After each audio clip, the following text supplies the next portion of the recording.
नमस्कार और the deep dive में आपका स्वागत है। नमस्कार। आज हम एक बहुत ही दिलचस्प रिपोर्ट पर बात कर रही हैं। सवाल ये है कि एक देश जो हमेशा निरस्त्रीकरण की वकालत करता था, शांति की बात करता था, वो अचानक एक परमाणु शक्ति कैसे बन गया? हमारा मिशन आज इसी कहानी को, इसकी भू राजनीति और हिम्मत को समझना है। और ये कहानी आप देखिए 1944 में शुरू होती है, हिरोशिमा से भी एक साल पहले। अच्छा? जी हाँ, डॉक्टर होमी भाभा ने एक चिट्ठी में भारत के आत्मनिर्भर परमाणु भविष्य की कल्पना की थी।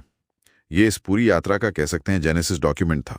तो चलिए इसे खोलते हैं। कहानी में असल मोड़ तो बाद में आया होगा। बिल्कुल, 1962 का चीन युद्ध और फिर 1964 में चीन का अपना परमाणु परीक्षण। तो भारत को एक बड़ा झटका लगा अपनी सुरक्षा को लेकर। बहुत बड़ा।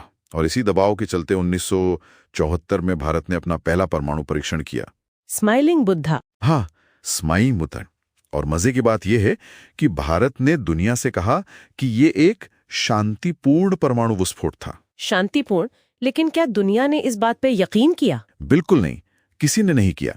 इसके जवाब में दुनिया के ताकतवर देशों ने मिलकर न्यूक्लियर सप्लायर्स ग्रुप यानी एनएसजी बना लिया। मतलब भारत को न्यूक्लियर टेक्नोलॉजी से पूरी तरह काट दिया गया। जी, एक तरह से भारत का हुक्का पानी बंद हो गया। इसे परमाणु रंग भेद का दौर कहा जाता है।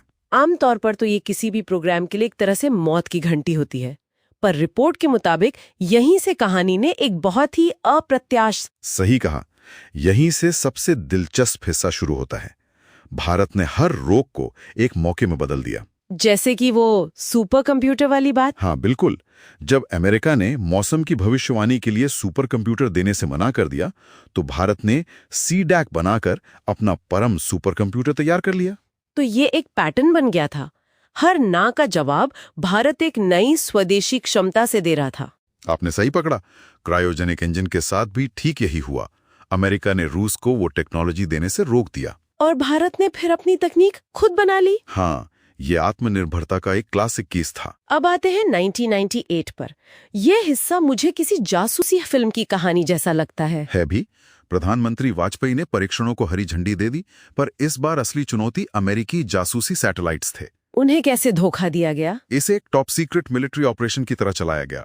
वैज्ञानिक सेना की वर्दी में पोखरण जाते थे। अच्छा। सारा काम सिर्फ रात में होता था, जब सैटेलाइट्स, अब जानते हैं, ब्लाइंड स्पॉट में होते थे। सुबह होने से पहले टायरों के निशान तक मिटा दिए जाते थे। अविश्वसनीय। मतलब सीआईए को भनक तक नहीं लगी? नहीं, इसे आज भी अमेरिकी खुफिया इतिहास की सबसे बड़ी चूकों में से एक माना जाता है। और फिर 11 और 13 मई को भारत ने 5 परीक्षण किए और खुद को परमाणु शक्ति घोषित कर दिया। ठीक है, भारत अब एक परमाणु शक्ति बन गया, पर इसका मतलब क्या था? क्या भारत भी अब हथियारों की होड़ में शामिल हो गया? नहीं, और यही भारत ने दुनिया को चौंका दिया। उसने एक बहुत जिम्मेदार परमाणु सिद्धांत अपनाया, जिसके 2 मुख्य स्तंभ थे, है ना? जी हाँ। पहला, पहले उपयोग नहीं की नीति, मतलब हम कभी भी पहले हमला नहीं करेंगे। और दूसरा, विश्वसनीय न्यूनतम निवारक। आसान भाषा में कहें तो हम बस उतने ही हथियार रखेंगे जितने अपनी सुरक्षा के लिए जरूरी हैं। और शायद इसी रवैये ने भारत को वापस वैश्विक मंच पर जगह बनाने में मदद की, जैसे 2008 की भारत अमेरिका परमाणु संधि। बिल्कुल। और हाल ही में 2024 में आईएनएस अरिघात के आने से भारत ने अपना परमाणु ट्रायड भी पूरा कर लिया है। एक मिनट, ट्रायड का मतलब है कि अब भारत जमीन, हवा और पानी तीनों से परमाणु हमला कर सकता है। ये इतना जरूरी क्यों है? क्योंकि ये सेकंड स्ट्राइक कैपेबिलिटी की गारंटी देता है। मतलब अगर दुश्मन हमला करके हमारे जमीनी ठिकाने तबाह भी कर दे, नीचे से जवाबी हमला कर सकती हैं।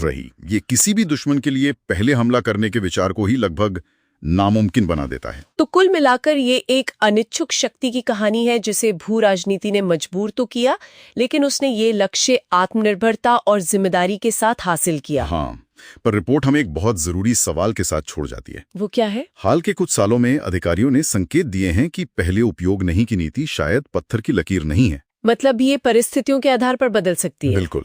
तो सोचने वाली बात यह है कि इतने संवेदनशील क्षेत्र में इस तरह की रणनीतिक अस्पष्टता का स्थिरता के लिए क्या मतलब हो सकता है।